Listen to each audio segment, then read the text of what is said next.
The second part of the lesson for section 21.4 is going to use what we learned about composition of functions and discuss how we can use that information to find inverse functions. And remember that inverse functions are very helpful when trying to solve equations. This next example, we have the function f of x is 2x and g of x is 1/2 x. So I want you to pause the video here, try this example, and then resume it to check your answer.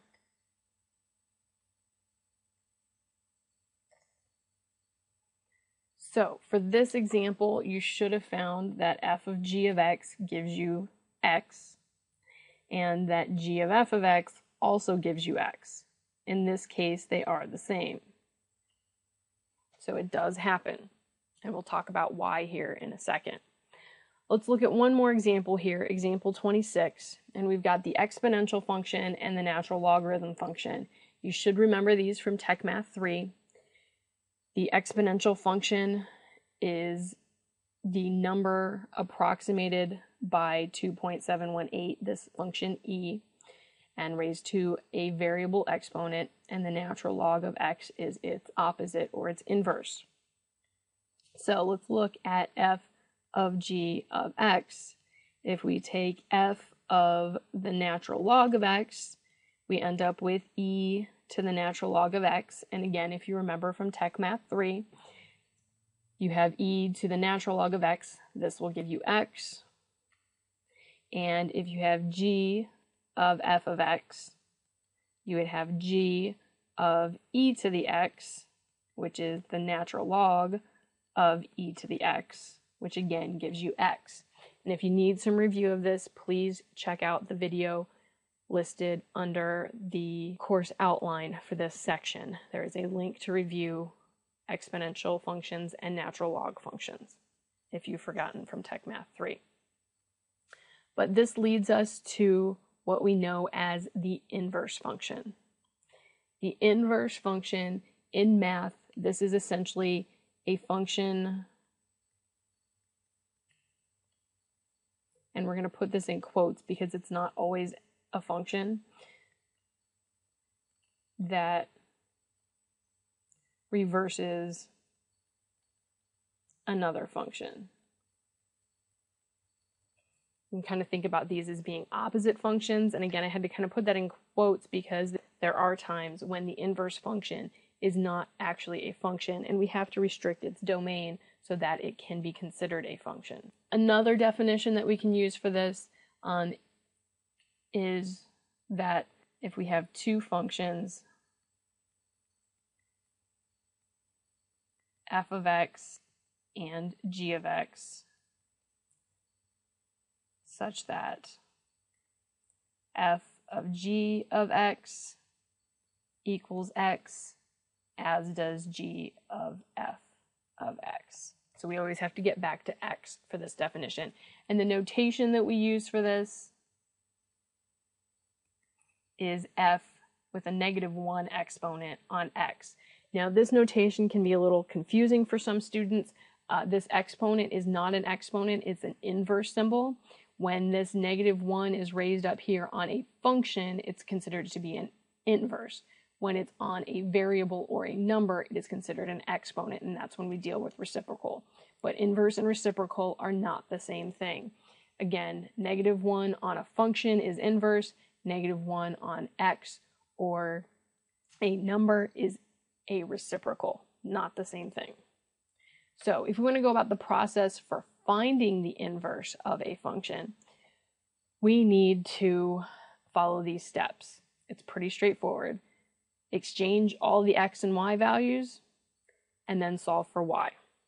So for instance, if we want to find the inverse of y equals 2x minus 7, first thing we're going to do is instead of writing y, we're going to write x. So we've got x equals, and instead of x, we're going to write y. So we have x equals 2y minus 7.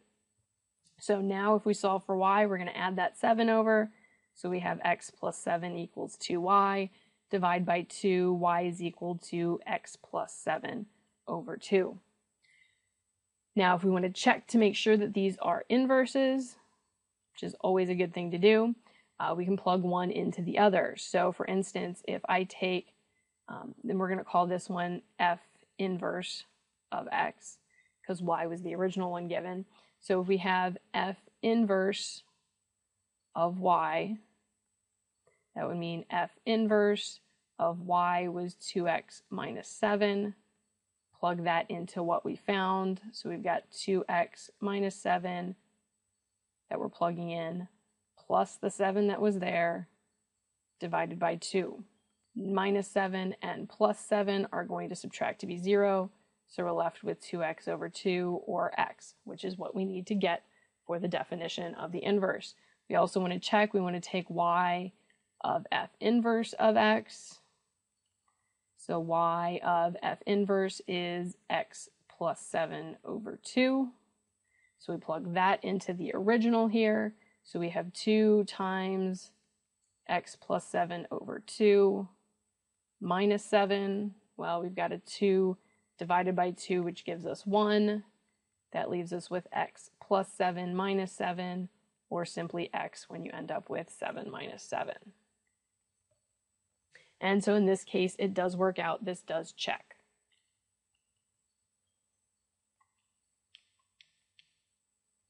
So let's look at another example. We have the function y equals 5x squared minus 9. In this case, we're going to switch x and y. So we've got x is equal to 5y squared minus 9. We're going to again solve for y. So we're going to move that 9 over. We have x plus 9 equals 5y squared. Divide by 5, we have y squared equals x plus 9 over 5. And this is where we have to be very careful, because y squared, when we get rid of the squared, we need to make sure that we have the positive and negative square root. So y ends up being plus or minus x plus 9 over 5. And again, this is where we need to be very careful, because this is not a function. Plugging a single number into x is going to give you a positive number and a negative number. So you get two outputs. So this is that case where it's not a function. If you wanted to check it again, this one's a little bit more involved.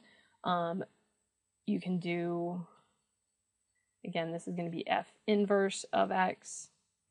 So if you want to find f inverse of y, we would find f inverse y was 5x squared minus 9. So we plug that into our f inverse, this plus or minus square root. We plug it in for x. So we've got 5x squared minus 9. And then we're going to add the 9 that was already there. And we're going to divide by 5. So those parts are just staying. So this ends up being plus or minus the square root. Negative 9 and positive 9 are going to subtract to be 0. So we are left with 5x squared over 5, which simplifies to be plus or minus the square root of x squared, because 5 divided by 5 is 1, and that comes out to be plus or minus x. Now, in this case, we notice here that that plus or minus gives us a little bit of an issue, so we need to be careful with that. But if we were to go back, plugging either of those values in would give us the same answer. That's where we have to be careful with squareds. Versus if we have y of f inverse of x, we end up with y of this lovely radical plus or minus x plus 9 over 5. And if we plug that into the original here for x, we get 5 times this plus or minus x plus 9 over 5 squared, and then minus 9. And one of the nice things here is that you'll notice when we square, no matter what happens, this is going to end up being positive. So those signs go away. We end up with 5 times x plus 9 over 5. And again, it ends up being positive because anytime anything is squared, you end up with a positive. 5 divided by 5 again is 1. So you're left with x plus 9 minus 9. Again, plus 9 and minus 9 are going to give you 0. So you're left with x in this case. So again, the thing that we have to be careful of here is this is not technically a function. It does not pass the vertical line test because it has a positive and a negative. It has two outputs. So let's look at one more example here. If we want to find the inverse here, we have x is equal to 2y squared plus 5y minus 3.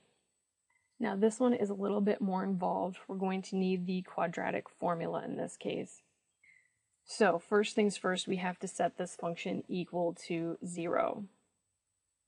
So we'll move that x over. So we end up with 0 is equal to 2y squared plus 5y minus 3 and minus x.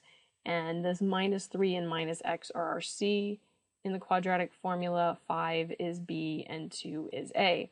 So if we look at this, now we're looking for y is equal to negative b, so negative 5, plus or minus the square root of b squared, so 5 squared, minus 4, a is 2, c is this whole thing, negative 3 minus x, divided by 2 times a, which is 2.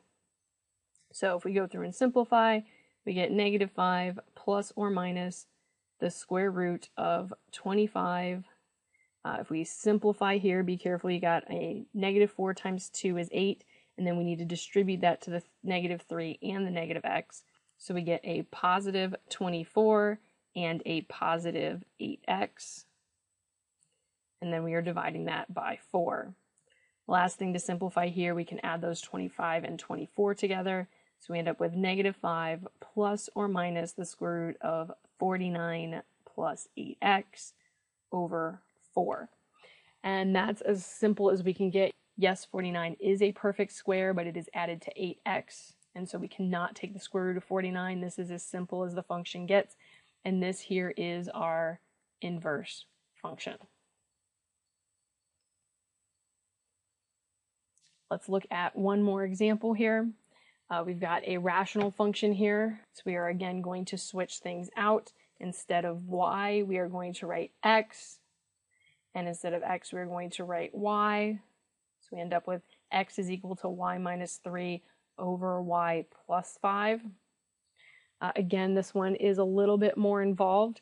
We'll multiply that y plus 5 up.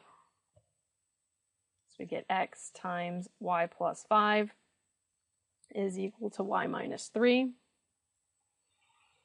We can distribute the x here. We get xy plus 5x is equal to y minus 3. Now we can move all the y terms to one side. So I'm going to subtract this y from both sides, and I'm going to subtract the 5x from both sides. And we're going to end up with xy minus y is equal to negative 3 minus 5x. Move up here for our next step. We're going to factor a y out of this left side. So we've got y times x minus 1. Again, don't forget the 1 there. Is equal to negative 3 minus 5x. Finally, we're going to divide by this x minus 1, and we're going to get that y is equal to negative 3 minus 5x over x minus 1. So again, this is our inverse function. Negative 3 minus 5x over x minus 1. This concludes the video for section 21.4. Please go online and complete your homework for this section, and then come online to watch the last video for 21.5.